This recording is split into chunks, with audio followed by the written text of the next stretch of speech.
Let us all welcome our sixth speaker, Mr. Adrian Camposagrado. Ayun. So, hello. Mayong hapon sintanan, med nga hapon. So, thank you very much sa aton nga SSG officers and advisors for inviting me here. Actually, sir, no, last year, it was, I think last year that I was also in Lambunao to to train our participants, and now I'm here again. So, thank you very much for trusting. So, today I am tasked to talk about innovations and opportunities amidst the pandemic. So given that our situation, we really have to shift to the new normal. So let me share to you lang with my slide. Alright, so ara ko. So tani pamatian yung man. So once again, I am Adrian Camposagrado, the founder and chief executive officer of the EstrawngHeroes. And well, to share some good news, no, yesterday, actually sa office ni Sir Joseph, no, the DNR also named me as one of the youth environmental icons, no, char. Pero muna siya. So basically, the EstrawngHeroes is a community of youth leaders in the province of Iloilo that empowers the youth through environmental leadership and governance engagement. So this afternoon, I will be sharing to you some of the things that we do in the organization. And of course, I will be glad to share to you, man, our process of choosing and analyzing what program to roll out, what activity to conduct. No, of course, in as organization, as youth organizations, student organizations, it is very important that we do not waste our resources. No, if we have budget, for example, we do not just conduct or implement these activities nga gusto lang naton, pero of course gusto naton maging meaningful ang aton nga pag-conduct kag implement sa aton nga mga programs. So the objective of my talk this afternoon is to make sure that your future programs and activities during the new normal will be, of course, number one, sustainable, number two, proactive, and of course, long-term.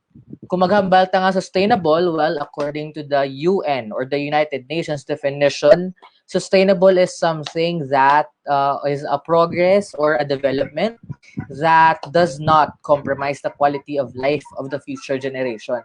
So meaning our activities or our campaigns and advocacies later on should focus on the development, on making the lives of human beings better or improving the lives of the future generation rather than degrading it, rather than putting it at risk. So also, of course, our campaigns should also be proactive. Proactive in a way that we learn from the experiences from the past, that we are doing our best, no, not to experience the challenges again that we were able to face during when we implement projects no sang una. So gusto naton nga kung ano man ang aton nga programs, proactive siya in a sense nga bag-o siya, gaka-consider naton kung ano mga kailangan nga improvement halin sa mga past naton nga mga activities. And long term, for me, no, sa amon perspective sa EstrawngHeroes, long term here does not necessarily mean that your project should exist forever. Nga bisan graduate ka na, ara man gyapon imo project nga amo na nga madugay nga astasan o ga-exist imo project. Long term siya in a sense nga impact sang imo project ara gyapon sa imo mga beneficiaries, wala ka man, ara ka man da o kun wala ka. No, so dapat ang imo nga programs, ang imong activities, positive ang iyang outcome sa imong mga beneficiaries and not in a way that they actually depend on you, that they will not actually just wait for you to be there until they work. No? So how do we do this? Of course, effective campaigns should inform, persuade, and engage. Number one, we should inform why and how and what do we mean by this. Effective activities or campaigns actually should inform our beneficiaries in a way that we bring information to them, we share knowledge to them. So the things that we know, dapat mapasa na siya naton sa ating mga beneficiaries. Dapat kung ano mga, like for example, mga wala nila nabalaan, matudloan sila naton. Kung ano ang mga wala sila labot sang una, dapat nabalaan nila subong at dapat may labot sila tungod amo nang gakalatabo. Information is and education is very important in mobilization because that's the very core of ownership. No, once that your beneficiaries feel that they are part, that they know that they own their education, they own the information, mas maging confident sila to later on engage in our activities. And number two, persuade in a sense that pareho ta ginatindugan kung sa diin man ta kung ano natong panulukan sa isa ka issue, ma-persuade sila naton nga this really is happening. Like for example, as we were already discussing about environment, so let me make it as an example as well, no? When we are discussing about environmental concerns, one of the things that we need to consider in implementing our programs and activities is that kailangan ang ating mga beneficiaries, after we inform them, that na-persuade sila naton that climate change really exists. And then after we persuade them, after we have their affirmation nga yes gali nung no, climate change really exists, dapat ma-transform ni naton ang ilang affirmation to action. So we engage them, we provide opportunities where they can actually involve themselves, where they can join and participate para mas may mas ownership pagid sila nga mabatsyagan.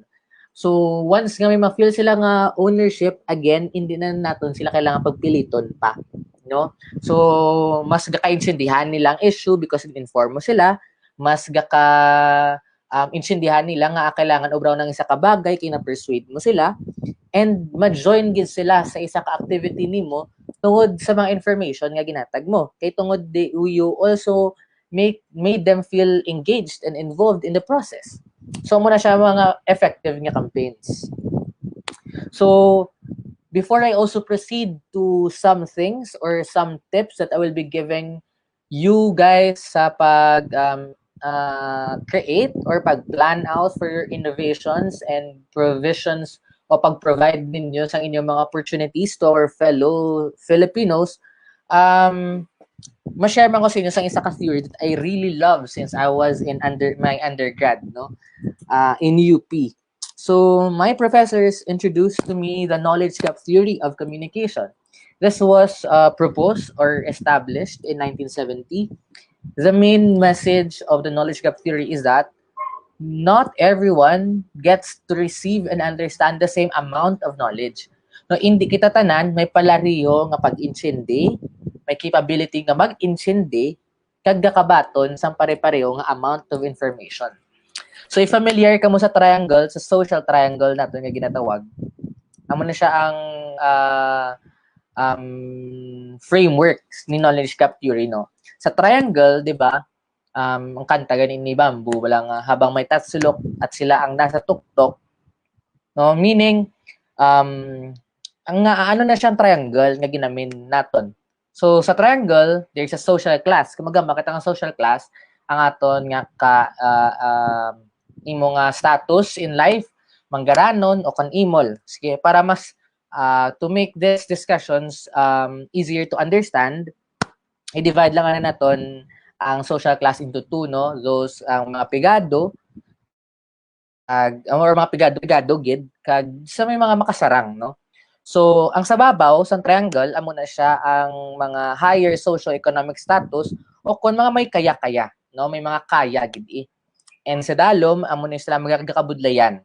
So hambal sa knowledge gap theory, those living below the in a lower socio-economic status are having a hard time accessing information because they do not have easy access to information as compared to those in the higher socio-economic status. Siyempre, ang mga may kaya, ang mga may kwarta, makabakal sila radyo, makabakal sila TV, makabakal sila internet, makabakal sila maka-access sila, makakadto sila sa ibang nga country, maka-access sa mga mas nami pagid nga mga library, makabasa libro. Unlike those who do not have the capability or do not have the resources to do so, nga gakabudlayan sila mag-access radio, gakabudlayan sila mag-access TV, tungod wala sila pambakal. So of course, given that there is a gap sa resources nga mag-access information channel, of course, ang information nga kabato naton may gap man, may lain man. So, ama na siya si knowledge gap theory. So, as advocates, as student leaders, as youth leaders, kailangan natin intindihin that when we go out into the communities, when we conduct activities, we have to consider that not every one of us understands the way we understand things. Not every one of us gets to have access to information as much as we do. So, hindi ka mo matakan, no? Kung may masugata ka mga tao nga hindi kayo insindi sa kung ano ang nainsindihan ninyo, balik ta sa knowledge gap theory, kiba si amo niyang rason, no? So, let's be more patient when we try to educate people, when we go to communities to inspire and motivate other people, because there are other factors that we do not know yet, no? So, amo na siya ga-immerse kita sa tao para mas maintindihan pagid naton kung ano ang ilaga ka experiencehan that actually affected the level of knowledge that we have. So, right now, I'll present to you now the process of how do we innovate and how do we provide opportunities amidst the pandemic. What do we do? So before that, I would be very and really be proud to share to you first a video nga gusto ko ged makita ninyo. This is actually our COVID-19 response. It was actually mentioned when our SSG introduced me. This is our project here in the Municipality of Tigbawa. Ipalihog kay Manong, errand service by your tricycle drivers. So, I will be talking about more about this later on. So, pero pamatian na natin ang video. 1 minute and 30 seconds lang ina siya. So, please inform me siguro if you cannot hear it because kailangan ko siya naka-full screen sa akong laptop. So, hindi ko siya makita. Okay? Staying at home may be easy for some. Pero, paano naman yung iba? Posible kaya? Ang sanbo nga wala pa sing pandemic, ang amon nga kita kadabot sing 500, pero pag-abot sing pandemic, nakita kami sa isa kadlaw tag shin, pero pag-abot sing manong aging kuha nila ako sang grupo nga EstrawngHeroes, muto nagdugang ang akon nga kita. Tricycle drivers are our transportation frontliners even before the pandemic. Gustuhin man nilang manatili sa kanilang bahay at maging ligtas sa virus. Wala silang choice dahil kailangan nilang kumita para sa kanilang mga pamilya. Ipalihog kay Manong is a program that mobilizes and empowers young tricycle drivers to encourage the community to avoid crowding in public places to prevent community exposure to COVID-19. We offer a choice for Tigbawanons to stay at home while helping our tricycle drivers earn an additional income during this pandemic by requesting them to do their errands. Nakapulig man sang dakong sako ng pagsupot ko bisang gamay lang. Pagtrangkaso ko, dito ako nagkuha sing bakal, sing bulong. Kanda nagtulod sa ako niya mag-ispidaliwan sa ALS. Sa panahong ito, naway maging manong at manang din tayo para sa iba. Kababayan, sama-sama tayo sa hamon.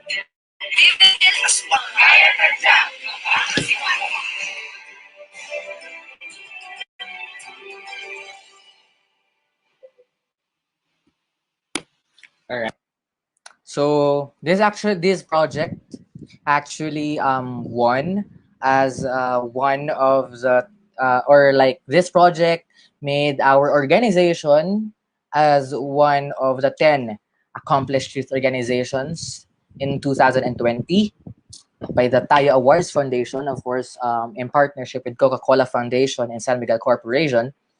And out of 853 COVID-19 response projects in the Philippines, youth projects in the Philippines, we got into the top 10. Okay, so it also won the Community Spark Award of the Positive Youth Development Network Incorporated early mga September. So we also got this award was given to the third most outstanding youth-led COVID-19 response project in Visayas. Okay, so let me introduce to you how we did that, or how we thought of this project, or what were the stages that we have to undergone, no, on how do we decide kung paano naman gi-decidean amo to siya nga project. So let me introduce to you the Eightfold Path, the policy analysis of Eugene Bardak.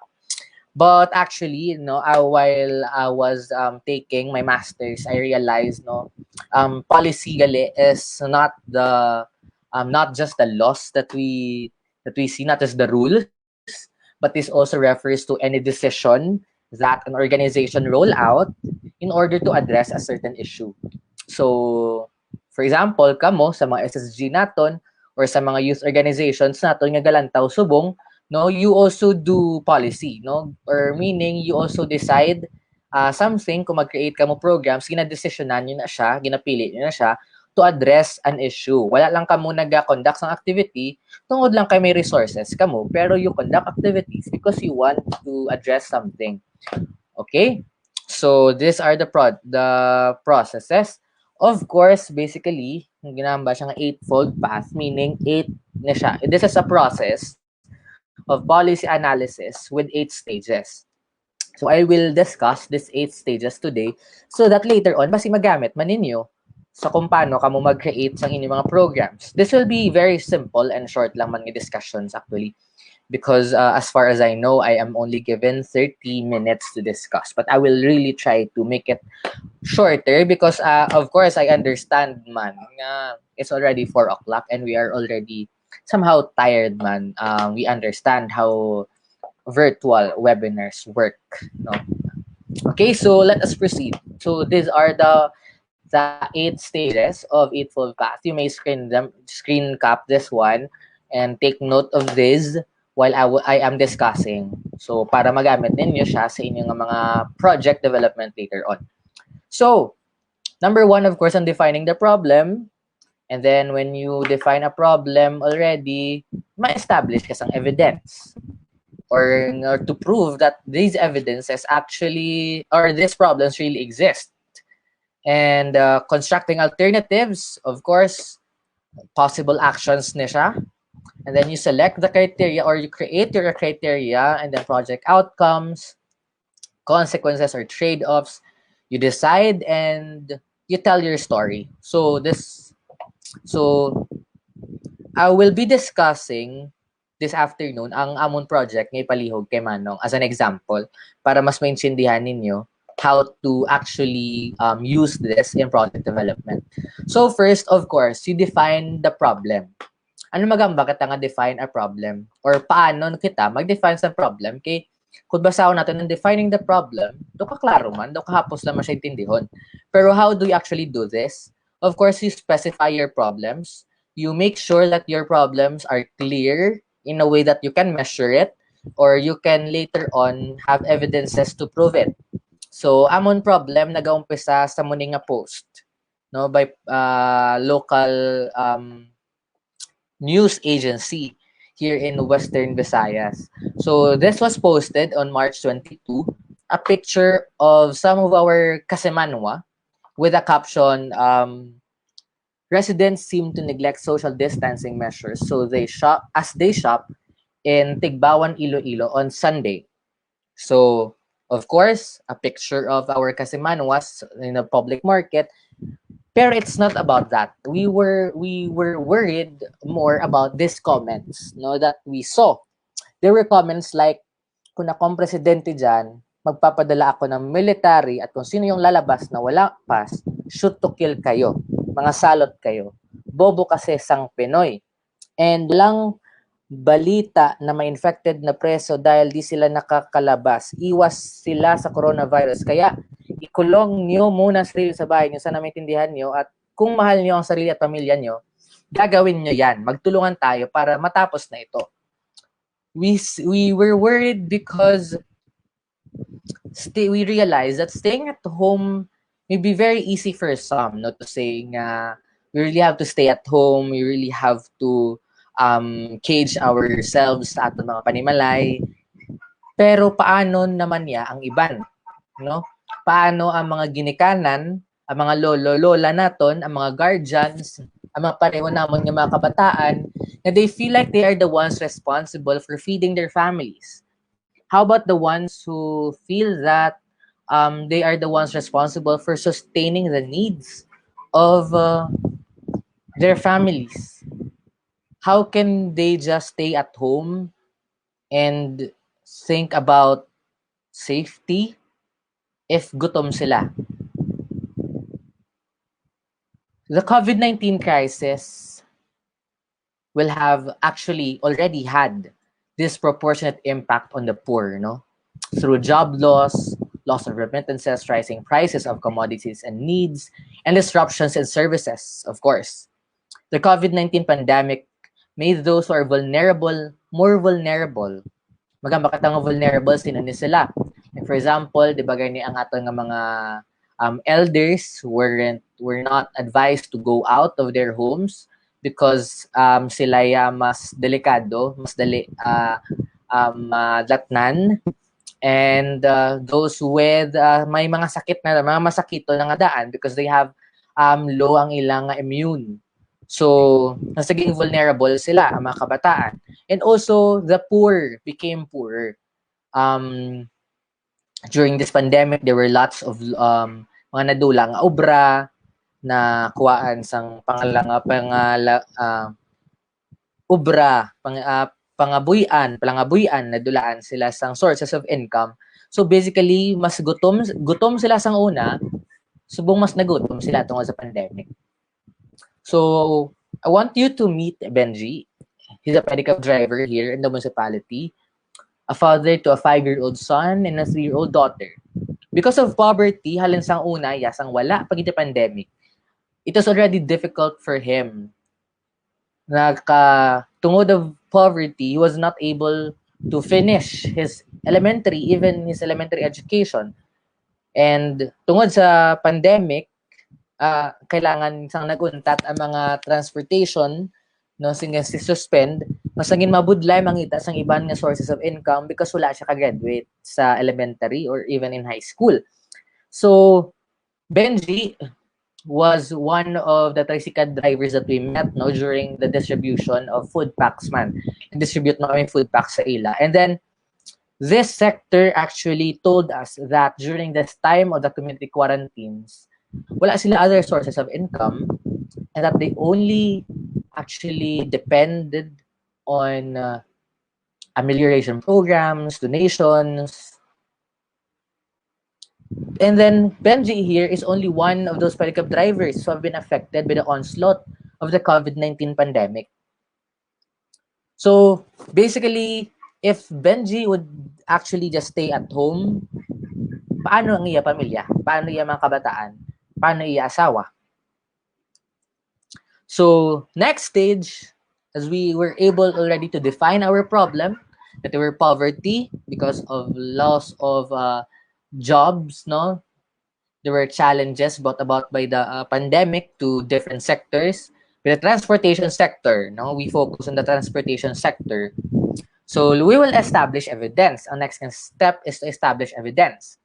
So how do we establish evidence? You look for data, you look for information, you look for news, you look for stories, you look for mga papeles, documents that will actually prove nga nabudlayan na gidman ang transportation sector. So how do we do that? Sa amon nga case, we looked at the local policies that were implemented during the time.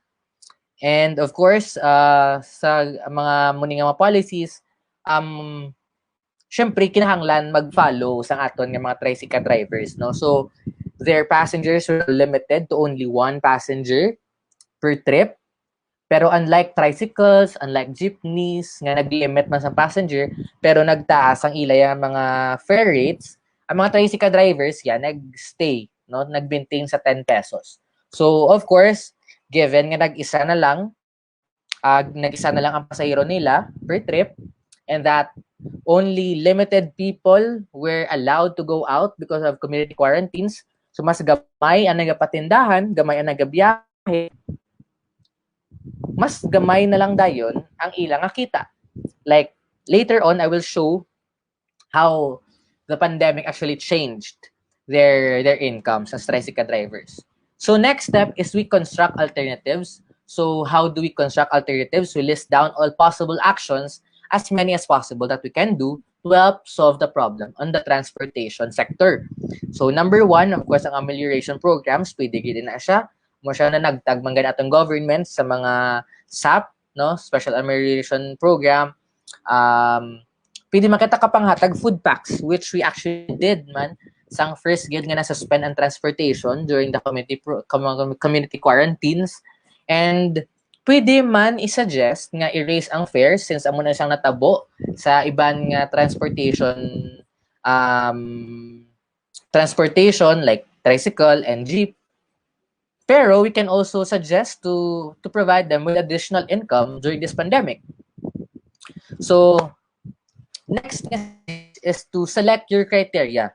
When you select your criteria, di ba, syempre kung mag-judge ka gani or kung mag-land anong nami, gaset ka sang standards mo or gaset ka guidelines kung paano mo pilion kung anong nami kag ano ang dapat mo nga pilion nga policy o kon nga programa para sa mga para sa mga tricycle drivers.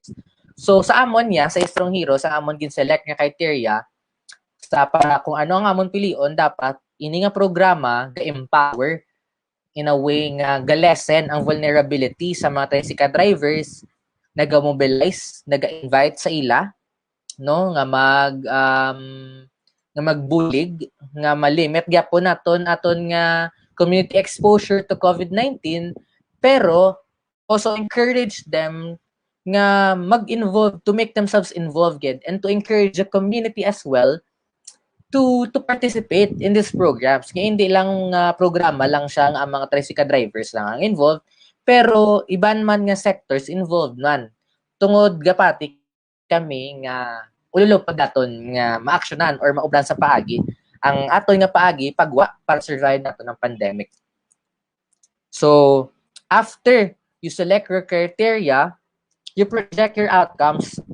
So ginlista mo na siya ang mga possible actions nimo nga pilian, no? So mga ginlista mo imo nga alternatives nga posible mo ubrahon, and then you try to project your outcomes or you set your expectations, objectives, and desires or the things that you want to happen.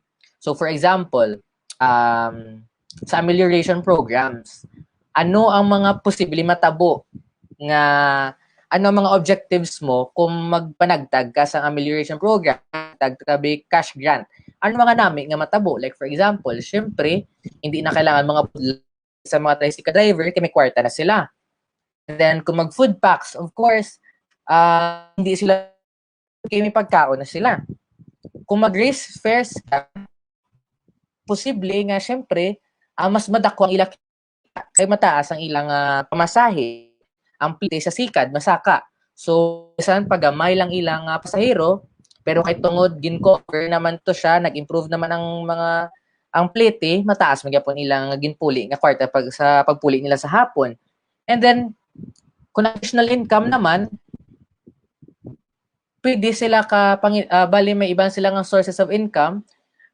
Hindi mo kailangan mag-raise ang fare sa plite, pero may gina-offer sila nga lain nga service. So for example, sa amon, ang additional income nga mo naisip is errand service. So aside sa pagsikad, nagabaton pag sila errand assistance, tapos sa mag-errand assistance sila, gagabaton sila sang kwarta.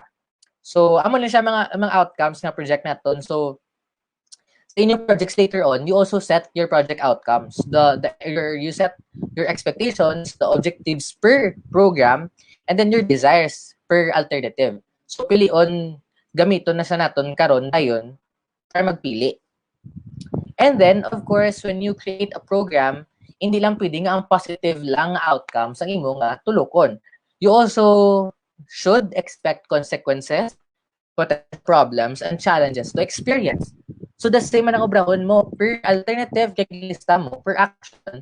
Lisahon ni pagid ko ng mga consequences nga pwede matabo kung amo na siyang program, amo na siyang activity ang inyong pilion. Like for example, kung manag cash grant, ano ang maging problem or challenge nga ma-experience? Kung food packs naman, tika syempre one time, big time na siya nga pagpanagtaga na isang food, what if maubos naman ila food? So di naman sila makuha, mabalik naman sila sa normal. Kung magtaas naman ang plite, syempre kung magtaas ang plite, mabudlayan naman niya ang mga pasahero. Kaya tungod nagtaas ang plite, basi wala namin masakay, basi malakat na lang sila. Amo na bala? And then, kung additional income naman, so what are the potential trade-offs? Kasi syempre, of course, their priorities is to earn, umambal man ng tricycle drivers, nga man mo yan pa ko yan, syempre nga mag-join ko sa mga activity nga muna. Masikad na lang ko. O kung gani, because during the process, ara mas silagyan po sa sagwa, nagamit sila other people, so mas expose sila sa virus.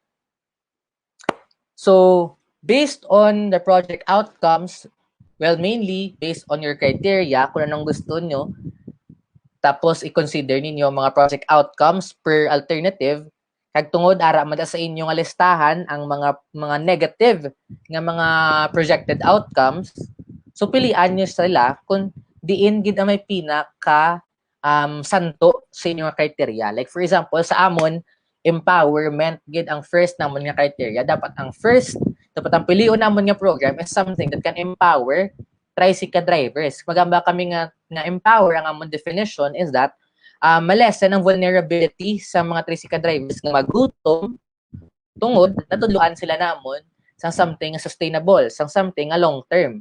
So kung amelioration programs, baka malagtag kami cash grant, ma-empower sila. What if maubos naman ilang cash grant? So ano naman matabo? Kasi mabalik naman sila sa normal. Food packs, the same. Although mabusog sila, pero what comes after kung wala? Kung wala na, ubos na ang pagkaon. And race fares, of course, empowerment in a way that they can earn, possibly maka-earn sila more money because sa taas ang pero may trade-off siya o kung may konsekwensya nga basi man, wala na may masakay o kung may reklamo ang mga pasahero.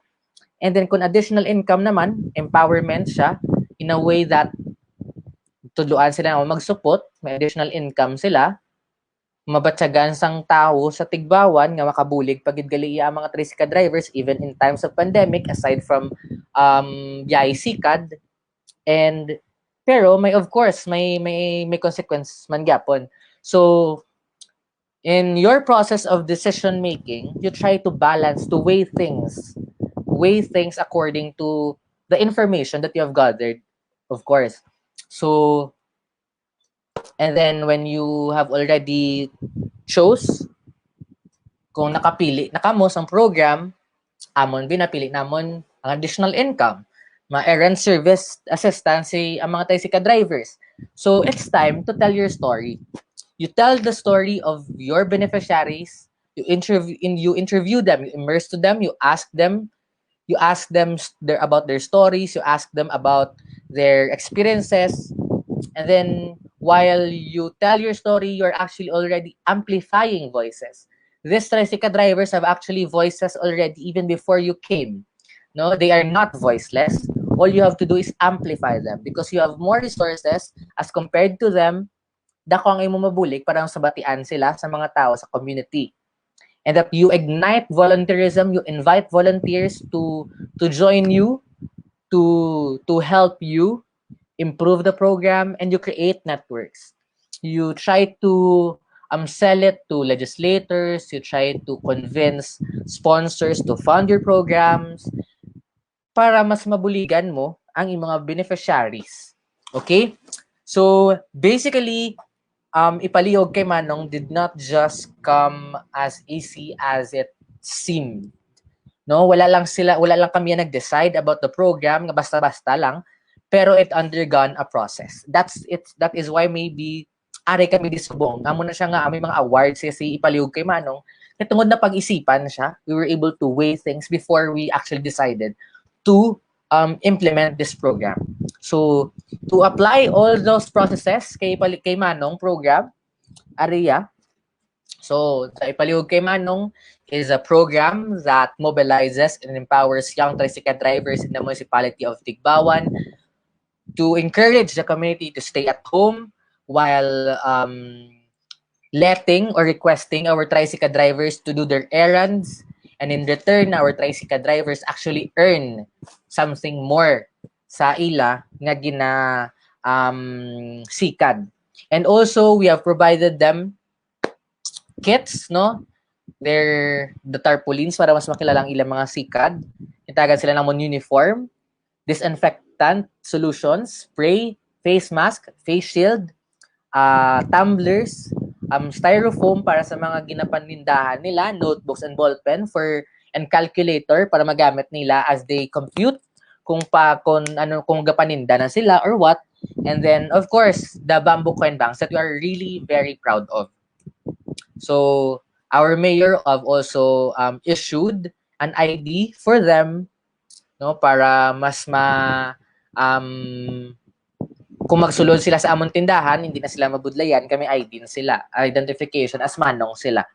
So we were also able to encourage local businesses to partner with us for delivery services. And this one, no, outcomes naton.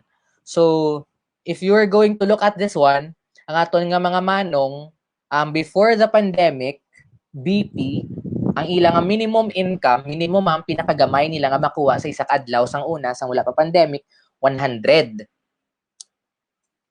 During the pandemic, ang ila daily income mas gamay pa sa ila minimum income before the pandemic.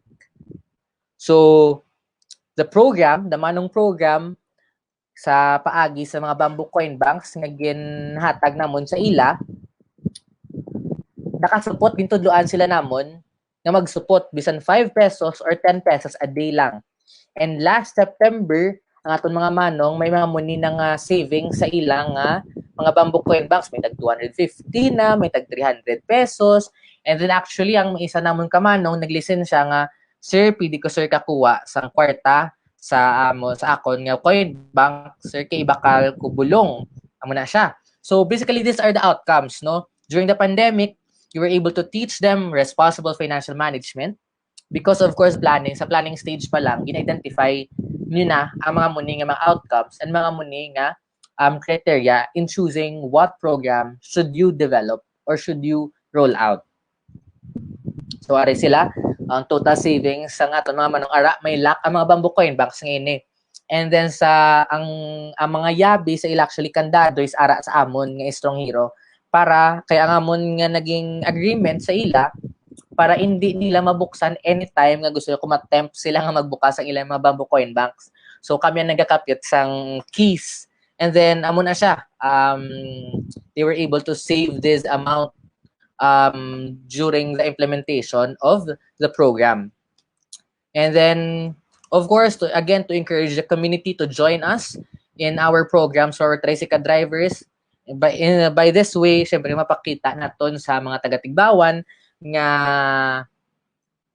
empowered ang ato nga mga tricycle drivers. Hindi lang sila basta lang tricycle drivers, but they are our manongs nga masaligan naton, nga pwede naton na palihugan, kag ara lang gid sila kung tawgo naton sila. So amo na yung mga errand fees nga nabaton nila, no? Sa every transaction, ang baga ni isang iban nga mga manong namon, sa una, kung gasikad lang sila, ang 50 pesos, 5 pa naka-trip, 5 pa naka-customer, basi bilog nga aga, 50 pesos lang ang imo makuha. Pero because of the manong program, ang 50 pesos nila, sa isa lang na ka-transaction. So, out of the 50 pesos or 30 pesos, for example, ang 20 pesos, ipuli na nila. Ang 10 pesos, isulod na nila sa ilang mga bamboo coin banks. Okay? So, the trade-offs, this one, pero because we were able to recognize and to identify these trade-offs or consequences before pa lang sa planning progress, sa planning stage pa lang, so we were able to conduct activities to decrease the vulnerability sa aton nga mga manong para maiwasan namon ini nga mga consequences nga pwede matabo. So what did we do? We required them to undergo a training with our MDRRM officer to orient them with COVID-19, kundi inaghalin ng COVID, kung paano siya masaylo para mas maintindihan pagid nila ang issue naton sa pandemic. And then we were also able to provide them a workshop on responsible financial management. And also, of course, para mas manami pagid ang ilang experience sa manong program and mas manami pagid ang experience ang amon nga mga customers man sa manong program, we were able to, we required them to undergo personality development workshop. No? So, gintuduan sila namon kung ano ang hambalon ninyo, mag-abot ka mo sa balay sa nagpalihog, anong hambalon ninyo kung magdulong ka mo sa ginpalihog sa inyo.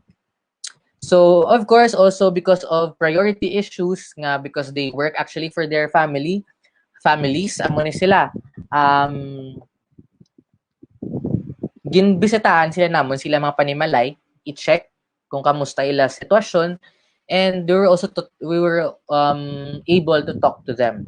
And aside from the services that they offer sa manong program, we were also able to encourage our tricycle drivers to enroll themselves in the alternative learning system program of the Department of Education. Given that not all of them, or actually all of them, were not able to graduate in high school, and some of them actually did not graduate from elementary pagid, so gin-encourage sila namon nga why not enroll sa ALS program para later on malay mo after nyo ALS program as senior high school and then maka-TESDA na kamo. So it's a way of empowerment again, providing them with opportunities that they never thought that they could have. So amo na siya. And makuha ninyo ini nga mga opportunities man sa pag-interview ninyo, sa pagkalap ninyo sang evidences on how the problem exists. And then when we have decided to implement this program, and we were able to tell our story with the LGU, for example, with the Sangguniang Kabataan, ginobrahan kami resolution sa amon nga LGU commending the implementation of the manong program in the municipality. So sa Facebook naman, of course, because of the positive outcomes of the organization, we were able to gather comments and some gindayaw nila ang program. So a collaborative narrative begins with a single story, no? When we are creating our programs, start with a single story. Kalabanan being kung magkakaisip natin, kung mag-implement ang program niya, ginatulok natin dayon in a bigger perspective or in a larger perspective. But we sometimes forget that ang mga dalagko nga mga istorya gakahalin sa isa lang ka single story or sa single story, no? Ang istorya, for example, ni Benji, abi namon si Benji lang may muna nga istorya. Pero gali, when you go, as you continue with the program, you get to discover that not only Benji experiences that, but there are 384 tricycle drivers who are possibly experiencing the same. And that not only the tricycle drivers, but the story of paghimakas of this sector is actually relevant to other sectors as well. We have our medical frontliners who offered their lives and safety for all of us during the pandemic. We have teachers right now who are having, who may have a hard time, no, adapting to the new system of our education. And we also have students actually who suffer from the current education system, for example. So if you try to conduct or create an activity for these sectors nga na-mention ko, try to listen to a story, to a single story, maybe your friend, maybe your story, because your story is not different from the story of other people, no? Try to listen. Try to feel. You immerse yourself with them. And then once you already felt and have already listened to them, speak up. Now try to again amplify voices. You make your knowledge as an advantage para mas ma-forward mo ang kung ano ang kailangan nila obrahon. And kumilos, act. During this pandemic, when you try to create programs, no matter how small it is, wala diya gamay nga effort sa bunga pandemic. Abi mo lang na gamay, pero actually it already means a lot to your beneficiaries. It already means a lot to sa iban nga tao nga maka-inspire sa ila nga ay bisan gali may pandemic, may friend man ko gyapon nga pamati sa akon, kag may mga tao gyapon nga willing magbulig sa akon. So that's it, no? when we try to create your programs, try to listen, try to feel before you speak up and do the act, no? Try to research. And then when you think about innovations, to summarize the process, when you think about innovation, you think about the current programs and policies that are being implemented today, and then you judge according to your criteria. Okay? So, stay at home habang nakakatulong sa mga kabataang tricycle drivers sa bayan ng Tigbawan. So, we are again the Strong Hero Volunteer Group. See you soon.